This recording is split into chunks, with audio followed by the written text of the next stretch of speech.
तीज माता की कथा। एक साहूकार था, उसकी पत्नी पतिव्रता थी।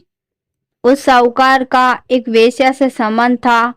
पापों के फल से उस साहूकार के कोटे हो गया, फिर भी उसने वेश्या के यहाँ जाना नहीं छोड़ा। उसने अपनी पत्नी को कहा, मुझे उस वेश्या के ले चले। वे ले जाती है। वेश्या तो पैसे की भूखी होती है, वे सब धन उस पर लुटाता था। वह अपनी पत्नी के गहने ले जाकर उसे देता था। क्योंकि पत्नी पतिव्रता थी, इसलिए जो वे चाहता था वही करती थी बेचारी। एक बार बड़ी तीज के व्रत का दिन आया। साहूकार की पत्नी भूखी थी। वे साहूकार के कहने पर उसकी पत्नी उसे वेश्या के यहाँ ले गई। उस दिन साहूकार से बीमारी के कारण चला नहीं जा रहा था, अतः वे अपने कंधे पर पति को बैठाकर ले गई। उसने वेश्या के घर पहुंचने पर कहा कि मैं लौटकर आऊं, तब तक तुम यहीं खड़ी रहना। उस दिन देवयोग से जरोक्स में वेश्या सब कुछ देख रही थी। वेश्या ने साहूकार से पूछा कि जो तुम्हें छोड़ने आई है वे तुम्हारी नौकरानी है क्या?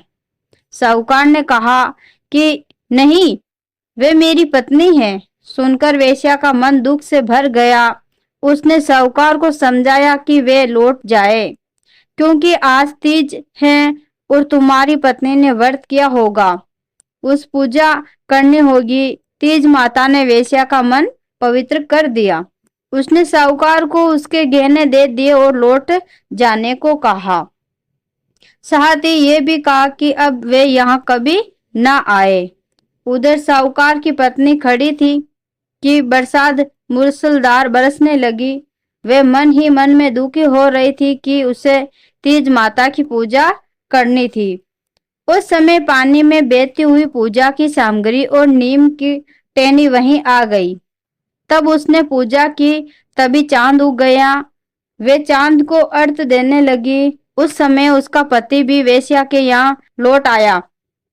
अर्घ के जल के छिटके से साहूकार का कोटे भी ठीक हो गया और वे दोनों पति पत्नी प्रसन्नता से पूर्व घर लौट आए। हे तीज माता, जैसे उसके दुख मिटाए वैसे सबके दुख दूर करना। ऐसे ही कथा सुनने के लिए चैनल को सपोर्ट करें।